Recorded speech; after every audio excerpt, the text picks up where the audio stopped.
บ่าวจันกับบ่าวบุญสารวัตรสิไปเยี่ยมพ่อแล้วมื้ออื่นอยู่ลักฮกเลยเฮ้ยอยากไปอยู่อ่ะอยากไปตั้งแต่เราเข้าไปตัวขึ้นฉันเคยเข้าไปเยี่ยมที่เทื่อบ่นิดไม่ให้อ้ายนะ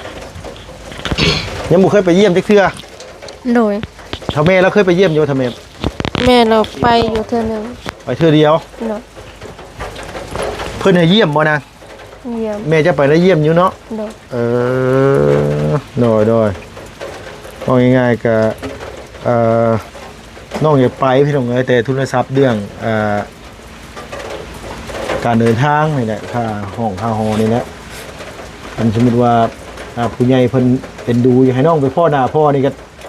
เห็นคลิปเลยก็ฝากมาให้น้องกันได้ไปรอกบืนเนาะเมื่อพร้อมกันเลยนะบอกมืออื่นลุงก็สิลงสวรรค์พอดีพี่น้องเพราะว่าทั้งเมนูนี้เราสิไปตรวจอันนี้คือคน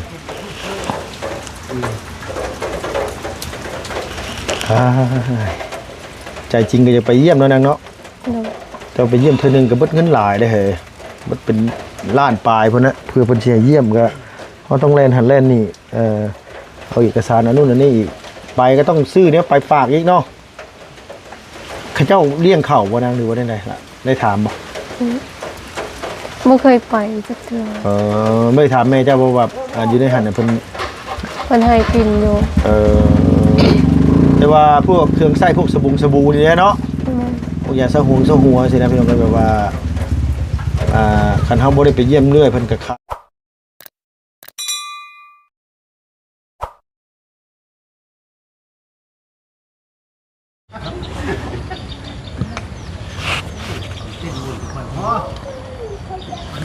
กับสบายดีและสวัสดีเด้อพ่อแม่พี่น้องเบิดสุขุสุคนพี่น้องเอ้ย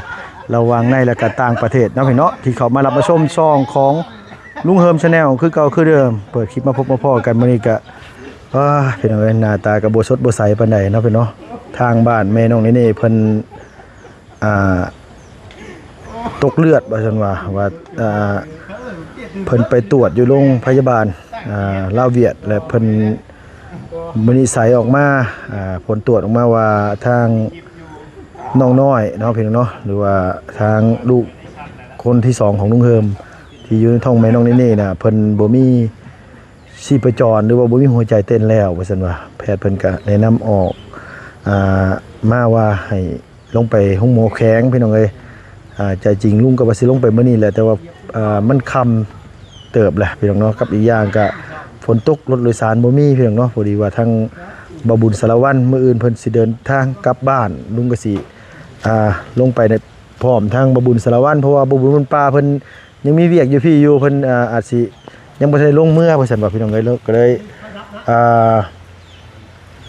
บ่ได้เมื่อพร้อมกันเนาะพี่น้องอาจสิเมื่อพร้อมบ่าวบุญสารวัตรมื้ออื่นแล้วบ่าวจันทร์ทั้งบ่าวเพิ่งเคยหลานำแน่พี่น้องเอ้ยจังได๋ก็โทรติดตามแม่น้องนี่ตลอดนะพี่น้องเอ้ยลุงก็ได้เพราะว่าทั้งนี้ทั้งนั้นก็คือทางน้องเพิ่นไปห้องหมออีกมื้อนี้ก็ได้โอ้ยฝนตกฝนไล่เลยพี่น้องเอ้ยจังซี่แหละหินะรถโดยสารก็บ่ได้แล่นได้พี่น้องเอ้ยรถโดยสารเขาเจ้ามันลำบากแล่นไปแล่นมากับอีกอย่างก็น้ำท่วมถนนทางเนี่ยโอ้ยสิแหละพี่น้องเนาะมาพบมาพ่อทีมงานทั้งบ่าวจันทร์บ่าวบุญสารวัตรแล้วก็ทั้งบ่าวเพิ่งเคยลาเนี่ยมากับบ่าวไร่บ่าวบุญมันป่ามาเฮือนน้องหัวพี่น้องกินข้าวกินน้ำคลิปบ่าวจันทร์เมื่อกี้นี่ก็ได้อย่าซ่ากันเด้อพี่น้องเด้อมาเทื่อใดก็กินแต่ข้าวแต่น้ำFC เพิ่นกระท่วงอยู่เอาน้องเพิ่นย่อคันบ่กินก็สิคลำอีกละบางเทื่อคันบ่กินก็มันบัดยากบ่แม่นหยังดอกเนาะสบายดีเด้อโดยสบายดีเด้อบ่าวจันทร์เด้อมีโอกาสพอดีแหละพี่น้องเอ้ยมื้อนี้ก็พอดีว่าเอื้อยใหญ่จะดีเพิ่นฝากเงินมา600 บาทเพิ่นให้ลุงมอบให้บ่าวจันทร์300ตั้งแต่4 เดือนที่ผ่านมาพี่น้องเอ้ยตั้งแต่ลำหน้าผู้สิเกี่ยวเข้าแล้วแต่ก็บ่ได้ออกหรอกออกหยังดอกบ่าวจันทร์เด้ตีต้องมีดอกเลยเนาะป้าต้องมีดอกได้ลุง300นึงข่อยก็บ่ได้กดออกมาซ้ำมีท่านบ่ซั่นโดยใส่400เลยก็สิเป็นหยังคนกันเองโดยเอาสบายดีเด้อทั้งผู้สาวทั้งผู้น้ออ่านแชทผู้บ่าวทั้งฟังไทยบ่ล่ะโดยเอาพี่น้องเอ้ยมาพบพ่อกันอยู่หม่องนี้ไปใส่มาใส่บ่เป็นเลยเพราะว่านี่แหละฟ้าฝนกับพี่น้องเอ้ยเนาะ พ ฝนตกฝนลงอันยังหัดเขียนหนังสือ เขียนต้องค่อยได้เขียนหน้าใหม่ได้มันบ่เปลี่ยนเด้ บ่บุญ เขียนหน้าใหม่ บืนสิเมื่อบ้านบ่ เลย โดยขออนุญาตติดรถเบอร์น้ำเด้อบืนเด้อ โดยเพราะว่าแม่น้องนี่เราบ่สบายพี่น้องเอ้ยอยู่บ้านผมว่าสิเมื่อมื้อนี้ก็สิแหละฟ้าฝนตกเมื่อบ่ทันแล้วพี่น้องมีแต่ว่ามื้ออื่นพุ่นแหละสิเมื่อว่า เป็น สิ ยังน่ะ ตัดตกตุ่ม ฮู้ ยืมรถจักรว่าไล่เมื่อก็บ่กล้าปานใดแหล้วรถเจ้าบัดผ่อนบ่ทันได้เบิดซ้ำว่ะยืมเมื่อหั่นก็พอแห้งอีก เอาก็สิเป็นหยังเอาเข้าไว้ในให้ค่อย บ่ว่าเนาะ เฮ้ยนี่มันจังบ่เปียก โดยเมื่อบ่มื้ออื่นก็ เมื่ออยู่ เมื่อบ้านคือกันเนาะพอดีว่าจันทร์สิเมื่อบ้านเมื่อเยี่ยมประตู เยี่ยมกันได้แล้วเยี่ยมทุกพอ โดยเอ้าพี่น้องเอ้ย กิโลนึงแล้วบ่ได้ไปเยี่ยมมันแล้วประมาณ บ่ไงว่าว้าเป็นอาทิตย์เลยเนาะ กันหากิโลเดี๋ยวสิอันว่าไปถามเบิ่งทางก่อน้องหัวเลย ข่อยว่าสิเว่าอยู่ให้น่ะเฮ้ยบ่สนใจไปเยี่ยมพ่อบ่มื้ออื่นฮะ น้องเพิ่นอยากไปอยู่แต่ว่าเงินคำยังบ่ทันมี ไปว่าง่ายกับเพื่อสิได้พบก็ต้องมี ล้านนะ เป็นล้านปลายเพื่อนพี่น้องเอ้ยค่าอยู่ค่ากินค่าบ้านพักเฮือนเซาอีกมันก็หลายอย่างหลายแนวเนาะว่าง่ายก็คือมีแต่ เข้าไปเยี่ยมกัน340,000เท่านั้น ไปเยียบทอหนึงเทื่อหนึงเนาะ ประมาณ15นาทีนี่แหละ 15นาทีพอดีแล้วไปถามเบิ่งเอาข้อมูลน้ำน้องเพิ่นนั่นแหละว่าพอแล้วซื้อหยัง ตัวชื่อต้นบ่ต้นบ้านอะไรเนาะมันเก่งทอง ต้นบ้านแกงทองบ่มีนามสกุลบ่นางนามสกุลฮะ ไดทอง ต้นวิไลทองบ้าน ต้นอยู่ประมาณ มีไดทอง ประมาณ40เนาะ มันจำกับผู้พอไป ประมาณนี่แหละเพราะว่ารุ่นเดียวกันนั่นแหละ หามือนะ เดี๋ยวที่ให้ทางมาบุญเพิ่นว่าจันทร์ที่บ่ได้ไปเพราะว่ารถมันอะไรนะ มื้อนี้ ขายออกนะ บ่บุญสารวัตรสิไปเยี่ยมโดยทางครอบครัวว่าจันนี่ถ้าพ่อแล้วมีลูกแต่คน3คนบ่ พ่อข่อยนี้ โดย 3คน อีกคนหนึงน้องชายจะไปทางไหน เอาเมียอยู่จังหวัดซักอยู่ อยู่ภาคใต้ ภาคใต้ โดยน้องชายบ่จันนี่แต่ว่าเราก็สิรอโกจันลายอยู่พี่น้องเอ้ย แม่นรอกลัวอ้ายนิดนึง เอาว่าตามความเป็นจริงนะว่าแต่ความเป็นจริงพี่น้องเอ้ยว่าง่ายซะกันน้อยนึงเอาน้อยนึงก็น้อยแล้วเพิ่นบอกว่าให้น้อยเนาะ สี่มาแล้วเราลุงเพิ่มเลย ฮะ มี4คนไอ้น้องแต่ว่าเสียผู้นึง เสียผู้หนึง ลูกหลาน เป็นผู้ชาย น้องของ ยังบ่ฮอดปีขึ้นแบบมันออกมาเลย เสีย ออกก่อนกำหนด เออ เลยเป็นบ่อยู่นำ โดย มีเหลือ3คนตลอด นั่นแหละอันนี้คือกันนะคอยว่าอีกเมื่อนี่บ่แม่นหยังดอกแม่น้องนี่แล้วว่าเลือดตกว่าซั่นว่า เอ้า ข้าวบ่ค่อยดีปานใดพี่น้องเอ้ยว่าอยู่เมื่อวานตากระตุกข้างหัวเบัดมือเมื่อวานนี่ นะว่าเป็นห้องในจักเดือนเลย ได้ประมาณเกือบ2เดือนน่ะเดือนปลายเดือนกลัวาๆ2เดือนนี่แหละ โอ้ยอย่ามาระวังเด้อ ขณะว่าเราบ่ได้เฮ็ดเวียกนักเวียกหยังไดหั่นน่ะแต่ว่าเวลาคือเพิ่นบ่อยากอยู่นำแล้วว่าหรือว่าใดๆหั่นนะแล้วก็โทรมาอยู่โทรตามอาการมื้อนี้ก็บ่รีพาไปหาหมอแต่ว่าสิลงไปหมอแขงบัดทางบ่รีว่ามันเป็นวันอาทิตย์แน่ก็เลยบ่ได้พาไปพี่น้องเอ้ยโดยสบายดีอีกรอบนึงที่จริงก็สบายดีเลยนะเมื่อกี้นี่มันดึงเนี่ยมันหลายคนสิจักเป็นกล้องไผกล้องยาจับกล้องเจ้าของมากอันนี้เอามีแต่ว่าสิมอบเงินให้ทั้งหมดจานก่อนพี่น้องเอ้ยว่า300 บาทแกมันบ่มีเงินบาทก็มีสิมอบเงินกีบมาแล้วให้อันมาเพิ่นโดย300ก็ได้สิประมาณสัก200,000กีบนี่แหละพี่น้องเอ้ยเนาะเอาอยู่แล้วว่าเงินกีบก็ได้ โอ้ยเนาะก็ โดย ได้เบิดแล้วเงินลาวเฮาก็ใช้เงินลาว โด เนาะ ยอยู่เมืองลาวก็ใส่เงินลาวเนาะ เด้อ อันนี้ก็เป็นเอื้อยเพิ่นฝากมาแต่โดนเลยล่ะพี่น้องเอ้ยลุงก็บ่ได้พบพ่อกันเฮิงเติบเอาว่าง่ายพ่อกันก็บ่ได้ถ่ายคลิปนี่น้ำกันก็เลยอันว่ามื้อนี้ไม่มีโอกาสมาพ่อกันลบแดดลบฝนแน่ เด้อ ส่วนนายคือ3มื้อเลยบ่พ่อแลนี่มีแต่ฝนนั่นแหละ เด้ออั อันนี้เป็นทั้งเอื้อยใหญ่ใจะดีเพิ่นเนาะเพิ่นน่าจะจำได้อยู่ดอกเพิ่นฝากมาให้ลุงเฮิม เด้อ 600 บาทแล้วเพิ่นบอกว่าแบ่งให้เบาจันเด้อ300ว่าซั่นว่าก็ยังบ่ทันได้แบ่งมื้อนี้ก็ถือว่ามีมื้ออันนี้มีหยังเด้ที่เจ้าหัวหยังเด้ข่อยดิบ่เฮ้อ ทัวร์ลงเรือผมเชื่อ ฮะ ของชนเลยเนาะ เอ้าช่างว่าใส่เสื้อกีฬาคนเฮาเอาว่าจันนะ มีหนังเนาะ 200,000กีบ โอ้ผมขอบใจหลายๆเนาะอันเอ้ยใหญ่ใจดีเพิ่นชื่อเสียงเพิ่นได้เนาะเนาะคือใจงดใจงามแท้เนาะ เพิ่นก็บ่ได้ออกชื่อเสียงในนามดอกเพิ่นก็อยากให้พอได้โอ้ค่าห้องคืนนึงบ่ได้พี่น้องเอ้ย โอ้เนาะ ก็บุญเจ้าก็จับแล้วหัวข่อยเห็นว่าท้องข่อยใหญ่ก็ได้เอาพี่น้องเอ้ยเนาะทางบ่จันกะขอขอบคุณขอบใจเด้อทางเอ้ยเนาะที่ว่ามอบสินน้ำใจเนาะให้ทางเบาจันเป็นสิ่งขับเคลื่อนเนาะหรือว่าเป็นซื้อของอยากของกินเนาะหรือว่าที่พักที่เศร้าหรือว่ายิบยืนเบื้องต้นเนาะ โดย คำว่าบ่มียิบยืนเบื้องต้นก็เฮากับไปบ่ได้ไปใส่ก็ได้เนาะอันนี้ก็ทางเบาจันก็ขอขอบคุณขอบใจหลายๆขอให้เอ้ยอยู่ทางฝั่งไทยบ่ เราเป็นคนฝั่งไทยแต่เราอยู่ต่างประเทศเด้อ เนาะจงอยู่ดีมีแฮงเด้อเนาะค้าขายง่ายมือเฮ็ดธุรกิจการงานใดๆอยู่ก็ขอให้สำเร็จเนาะขอให้สมความมุ่งมั่นปรารถนาสิ่งที่ขาดบ่ได้คือสุขภาพเนาะสุขภาพให้แข็งแรงเนาะเจริญรุ่งเรืองหน้าที่การงานเด้ออยู่ดีมีแฮงเนาะท่านซำนี้ก็ขอให้ได้ขึ้นหาเอ้ย100เท่าพันเท่าผู้เด้อเนาะสา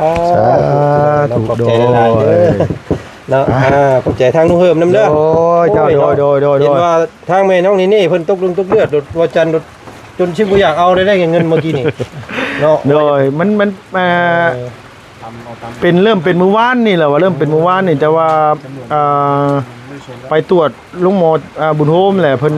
วินิจฉัยว่าเด็กน้อยหัวใจหยุดเต้นแหละมันหยุดการเจริญเติบโตนะว่าไงหยุดนี่แหละในประเทศเนี่ยมีแต่เพิ่นแนะนำให้ไปลุงหมอสวรรณเขตแบบมื้อนี้น่ะมันค่ำแล้วล่ะว่าครับคือสิแหละเนาะพี่น้องเนาะตอนแรกลุงก็ว่าสิตื่นแต่เช้าว่าสิเมื่อแต่เช้าบัดฝนตกพี่น้องเอ้ยฝนตกมันไปใส่มาใส่มันยากลำบากเลยกับอีกอย่างกับฟักดูไกลแน่เพื่อสิมาฮอดขี่รถพี่กับมีแต่มื้ออื่นพุ่นแหละว่ะ มากระมงกับครูแน่เนาะมาครูกันงานยังบ่แล้วงานยังบ่สำเร็จยากได้บ่คือรถตัวเองแน่เนาะ โดยว่าไงก็ไปน้ำหมู่ก็สิเมื่อพร้อมกันก็ว่าจัดมื้ออื่นเมื่อไหร่พี่น้องเอ้ยจักสิฮอดจักโมง อื่น มื้ออื่นพี่น้องเนาะมีแต่ว่านี่พี่น้องบางคนว่าโอ้ยลุงเพิ่มก็บ่เห็นลงมาอยากเมื่ออยู่แต่ว่ามันก็มันบ่สะดวกในการเดินทางนี่แหละเนาะมันก็ที่จะว่าเป็นมื้ออื่นซะพี่น้องเอ้ยโดยเอ้ามาที่นี่โดยอื่นก่อนเด้อวันนี้ โด เด้อย เอาสบายดีเด้อเฉลิมบ่จันเด้อโดยเอ้าพี่น้องเอ้ยหมุนมาทางบ่บุญสารวัตร สบายดีไปเพื่อนน้องกันนะก่อนไปซื้อสุรเทียนให้น้องของน้องนางก่อน อันเรื่องครอบครัวของอีหลาหัวเพิ่นนี่ตกลงสรุปกันนี่สิเฮ็ดหยังก่อนบ่บุญ ก็เสียน้องนางให้เพิ่นก่อนน้องเอิ้มเนาะโดยพี่น้องน้ำก็ดีคือกันพี่น้องเอ้ยว่าไงก็ จุดประสงค์ทั้งพอมันให้งบมากก็อยากสร้างห้องน้ำให้เพิ่นโดยพี่น้องน้ำก่อนเนาะเพราะว่าคิดว่าตะมิดน่ะบ่มีน้ำก็เลยอยากได้น้ำเพื่อเฮาสิก่อสร้างผสมปูนเนาะอันนึงว่าเห็นสังเกตเห็นน้องน้ำของน้องบ่าวน้องครัวนี่ก็เลยเอาตัวนี้แหละเนาะหิวขึ้นมาเนาะโดยก็ว่าง่ายว่าสำคัญในพี่น้องของน้ำคืนนี้ทีมงานมาแบบนี้โดยฝนตกสิแฮงยากเลยเนาะบ่อยากว่าพี่น้องเอ้ยกินตำเมี่ยงค่าคักๆนี่ว้าแต่ว่าปุ่นท้องขึ้นมานี่ก็ห่วยค่อยว่าก่อนคนแรกขึ้นมารอบหน้าบ่ได้ลุงเอ้ยโดยนี่แต่ว่านี่เนาะน้ำในก็ถ้าเบิ่งอีกพี่น้องเอ้ยเนาะต่อไปว่าในห้องน้ำของในแหละมันสิมีแนวคืบหน้าต่อไปก็อันนี้ก็ต้องถ้าติดตามเบิ่งนำกันเนาะเฮาก็ว่าบ่ได้พี่น้องเอ้ยโดยแต่ก็ยอมรับอยู่พี่น้องเอ้ยครอบครัวน้องเพิ่นนิสัยดีนิสัยน่ารักมาแต่ละเทื่อนี่ก็อันบ่ต้องห่วงว่ายันบ่มีข้าวมีน้ำกินย่อตลอดมื้อนั้นบ่มีข้าวบ่แม่นบ่มีแนวกินเดินไปซื้อไข่กลางบ้านผมมาต้มย่อเมื่อวานนี่แล้วก็บ่ได้ถามว่าอยากบ่อยากแล้วก็บ่ถามอีกแม่แล้วแหละเป็นคนเฮ็ดคำแรกน้องมากอ่ะคือเฮามากอ่ะกินข้าวอ้ายน้อยอยากย่อมาเลยบางเทื่อต้องให้ย่อกลับอีกมื้อนี้มื้อเป็นรอบที่2แล้วไปจักพากันกินเมื่อกี้นี่ได้บ้านเพิ่นต้องกินได้แม่นบ้านเพิ่นต้องย่างไปตามบ้านคือกันกินข้าวเด้อกินข้าวบ่กินข้าวลูกน้อยว่าไงก็โอเคอยู่พี่น้องเอ้ยอัธยาศัยดีน้อยก็ดีแล้วล่ะที่น้องเพิ่น นี่เพราะว่าคนเฮาเนาะมันจิตใจดีสิ่งดีๆก็เข้ามาพี่น้องเอ้ยของน้ำของในแล้วก็จังว่ากันอีกเทื่อนึงเนาะบ่บุญเนาะสิไปตลาดเซโปนพุ ว่าสิ มันดง ยักษ์ทางมันดง ทางมันดง มีหันคายอยู่ โดยเอ้าพี่น้องเอ้ยไปหาแม่น้องวิอยู่บ่มื้อนี้ ไป ไปอยู่เนาะ ตอนแรกไปอีก มันบ่เข้าเลยเนี่ยไอ้แล้วมือเศร้า เอาเนาะมีแต่ว่าโอเคฉันมีแต่พ่อกันพูดแหละพี่น้องเอ้ยอยู่บ้านดงพูดแหละเนาะโดยผู้ทั้งเพิ่นยิ้มเปื่อยๆอยู่ผมโดยเอาสบายดีเจ้าเนาะพี่น้องเอ้ย เคยลาไปบ่ เคยลารถยังมาน่ะ ใจ รถมอเตอร์ไซค์จะปล่อยแล้ว จะเปลี่ยนคันใหม่บ่ ไม่ได้รถเก่าใครแล้วอีห้างใครแล้ว ใส่คือ เบ้จอดข้างรถเรา ก็ได้แล้วคือมันเป็นสีนี่ซะ สีนี่แล้ว ฮะแม่นบ่คือเห็นทั้งก้นมันบ่เอาอีหลีได้เนาะ กี่พุ่นจับมันก็จะ โอ้สบายดีอีกรอบนึงพี่น้องเอ้ยเนาะฝนตกแบบนี้เฮ็ดยังนางเป็นอันนี้บ่นอนเว้นเท่านั้นน่ะล่ะเนาะสิเมื่อได้นางน่ะสิเมื่อแหละย่างอยู่เนาะนั่งเป็นหมู่กันก่อนเห็นว่าก็ดิ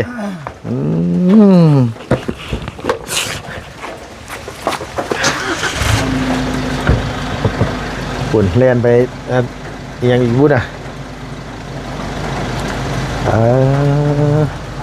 โมหัวไก่เจ้ามี2ตัวนี่บ่นางเบิดเฮือนไหนอันนี้นี่ไก่พันธุ์บ่ฮะ ไก่ตะเพียน ไก่เวียดมันวะไก่เวียดน่าจะเป็นไก่พันธุ์พี่น้องไอ้คันไก่เวียดนี่นะมันไข่อยู่บ่นาง มีทำงานเด็ก ได้ยินว่าไปหาปลามาซะว่ามื้อเช้านี่นะได้อยู่บ่เฮ้ยเอาอันนี้บ่ไปซิดเอานะ บ่ ตัวเฮ็ดได้เอาซะฮะ อย่างบ่ ฮะตัวเฮ็ดได้ไดก็ จะเอิ้นมันอย่าง สวิง แม่น เอาสวิงไปซ่อนไล่บ่เฮ้ย บ่ได้นำคือ น้ำหลาย แม่น คันน้ำลงนี่ไล่บ่นาง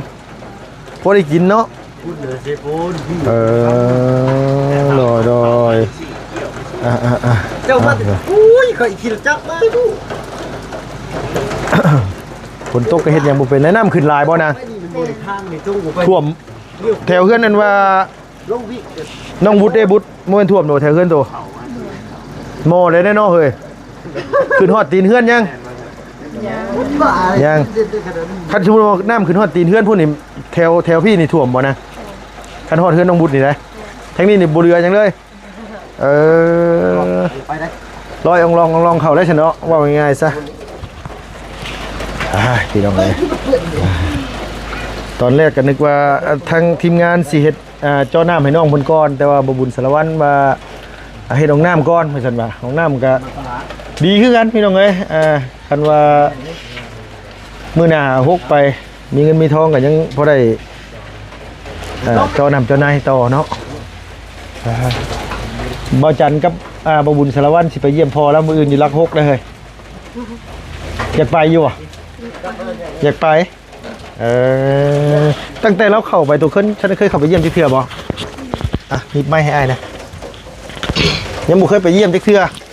โดย ทำแม่เราเคยไปเยี่ยมอยู่ทำแม่ แม่เราไปอยู่เทื่อนึง ไปเทื่อเดียว เนาะ เพิ่นให้เยี่ยมบ่นาง เยี่ยม แม่จะไปได้เยี่ยมอยู่เนาะ โดย โดยเอาง่ายๆก็น้องอยากไปพี่น้องเอ้ยแต่ทุนทรัพย์เรื่องการเดินทางนี่แหละค่าห้องค่าหอนี่แหละมันสมมุติว่าผู้ใหญ่เพิ่นเป็นดูอยากให้น้องไปพ่อหน้าพ่อนี่ก็เห็นคลิปเลยก็ฝากมาให้น้องก็ได้ไปรอกบืนเนาะ โดย เมื่อพร้อมกันเลยนะบอกมืออื่นลุงกับสิลงสวรรค์พอดีพี่น้องเพราะว่าทั้งเมนูนี้เราสิไปตรวจอันนี้อยู่คน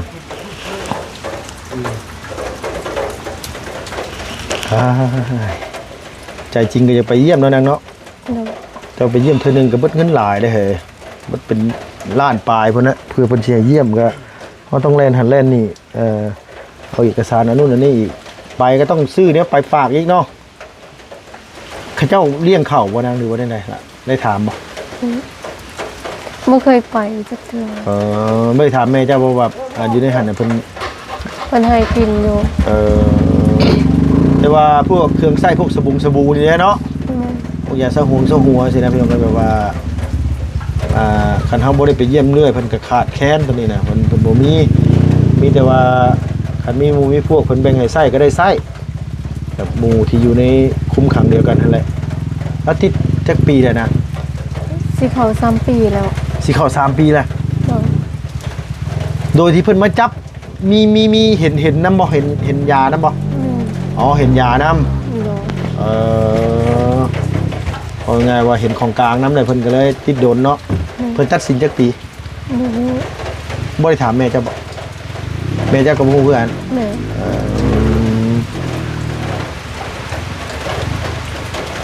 บอกง่ายๆก็ค่อนข้างสิโดนเติบแล้วพี่น้องเอ้ยแต่เจ้านี่คดียาเขาเจ้าคือส่งมาแกล้งคันพี่นางบ่อยู่ทางอันว่าเซโปนนี่อันนี้เพิ่นบ่ได้ส่ง เขายังบ่ทันได้ส่ง อ๋อเพิ่นยังบ่ทันตัดสินเพิ่นก็บ่ได้ส่งขึ้นมาเนาะ แม่ คันมาแข่งขันนี่ใกล้อยู่นั่นล่ะเนาะคันมาแข่งขันนี่มันบ่ไกลพี่น้องไอ้ขี่รถจักรไปเขาเดียวเพราะว่ามันทางเวนาบอนี่มันบ่ได้ไกลแต่ว่าอันนี้พ่อน้องเพิ่นอยู่สวรรค์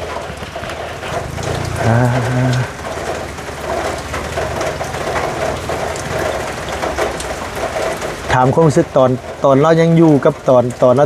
ไปเข้าไปอยู่ข้างในแล้วตัวใดสบายกว่ากัน มันก็บ่ได้สบายตอนเราไปก็คิดฮอดเนาะ ว่าไงว่าความรู้สึกเขาเป็นห่วงเนาะนั่นเนาะตอนเพิ่นอยู่กับว่าไงเพิ่นก็บ่รู้จักสิว่านี่ได้นะเนาะคนนี่แหละ แต่เราก็บ่เคยดุกันเราก็แพง อ๋อจะบ่เคยให้ลูกให้เต้าเนาะ ก็หายกเป็น บ่แม่นว่าหิวมาเลยโวยวายนู่นนี่นั่นบ่ค่อยมีปานใด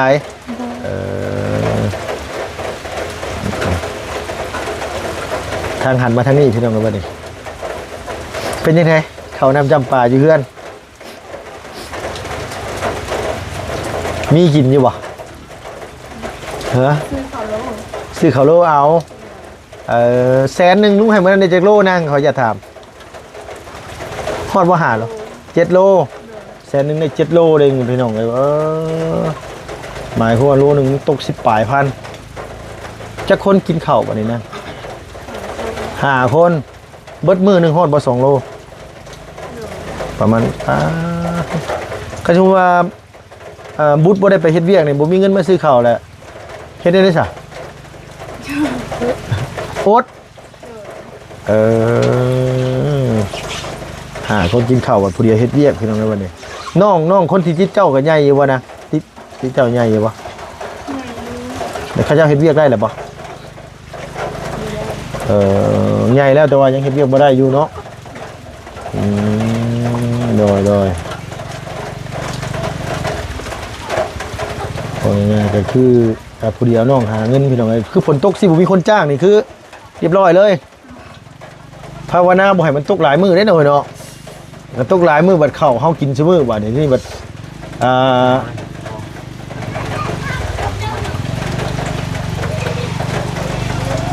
เงินมันบ่เข้ามาเข้าบัดเบิดซุมื้อบัดบ่พออยู่พอกินแล้วยามนี้ส่วนหลายรับจ้างหยังนะเขาจะถามไปเด้โทรมาพี่น้องเอ้ยแม่น้องนี่เดี๋ยวขอยัดก่อนน้องเห็นว่าแม่น้องนี่เพิ่นโทรมา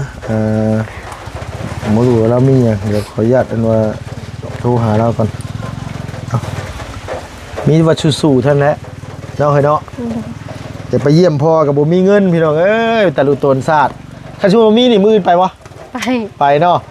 เอาว่าง่ายสมมุติว่าเพิ่นฝากเงินมาจักพวกคันเป็นเงินบาทก็จัก 4-5,000 บาทนี่ก็ไปเยี่ยมได้แล้วล่ะพี่น้องว่าง่ายซะมันก็เป็นเงินกีบเฮาก็หลายล้านเตอะนะก็สิได้เยี่ยมอยู่กันว่าอันนี้ก็ได้เป็นเงินต่างประเทศเงินหลอนนี่ยังสิก็ประมาณ100 200นี่ก็ได้แล้วละใจจริงอยากไปเนาะเดี๋ยวนี้เนาะอยากไปเยี่ยมเบิ่งอยากเห็นหน้ามันหลายปีแล้วบ่รู้ว่าเพิ่นสิเฒ่าสินี่ซำใดการเป็นอยู่เพิ่นเนาะว่าไงเฮาก็เป็นห่วงหั่นแหละว่าไงซะคือเฮาอยู่ข้างนอกสิบางเทื่อบ่มีกินมีอยากก็ยังแบบว่าไปไสมาไสง่ายพี่น้องเอ้ยแต่เพิ่นอยู่ข้างในน่ะเพิ่นอยู่ในการดูแลของเจ้าหน้าที่อยู่ในการระเบียบวินัยของเพิ่น เฮาเฮ็ดหยังคิดเด็กๆน้อยๆนี่ก็เพิ่นก็ควบคุมลงโทษพี่น้องเนาะโดยโอเคสละไว้สู้ๆหวังว่านอนมื้อแรงแล้วมื้ออื่นเช้ามีข่าวดีดีกว่าเนาะ โน่ย มีข่าวดีเดี๋ยวลุงสิมาชวนไปเลยพี่น้องเอ้ยขึ้นพากันไปเลยพอสิเมื่อบ้านพอดีบ่บุญแล้วก็สิได้เยี่ยมพ่อแล้วพอดีว่าอันนี้ก็มันก็สิมีโอกาสได้เยี่ยมมันก็ดีใจเนาะนางเนาะพี่น้องเอ้ยไปสิบ่คิดฮอดพ่อแท้ๆได้แล้วว่ะ แม่ เอาโอเคฝนตกเลยพี่น้องเอ้ยสบายดีพี่น้องเด้อนางเด้อโดยเอาไม้มาให้ลุงหน่อยสู้ๆบุตรเอ้ยภาวนาให้ผลเศร้าตกไว้ๆนางบ่ได้ไปเฮ็ดเวียกนี่แหละพี่น้องฮูดข้าวฮูดน้ำบ่รู้ว่าเพิ่นจ้างมื้อเท่าไหร่มื้อละแสนเต็มที่ก็ได้เนาะซุมื้อนี้ก็ไปใส่มาใส่บ่เป็นเลยสบายดีเด้อบ่บุญเด้อ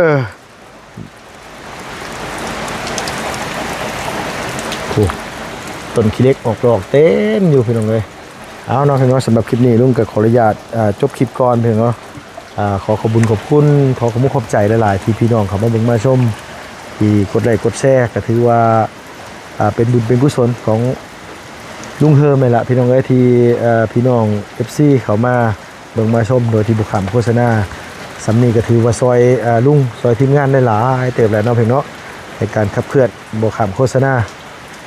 เอาเงินส่วนนั้นมาแบ่งเลี้ยงครอบครัวมาแบ่งซอยพี่ซอยน้องในการเดินทางค่าห้องพักห้องเช่าขอบคุณกับคุณหลายพี่น้องอยู่ดีมีแห้งเด้อลำไปรวยสุขภาพแข็งแรงไปแล้วพี่น้องบ๊ายบายสบายดีเนาะ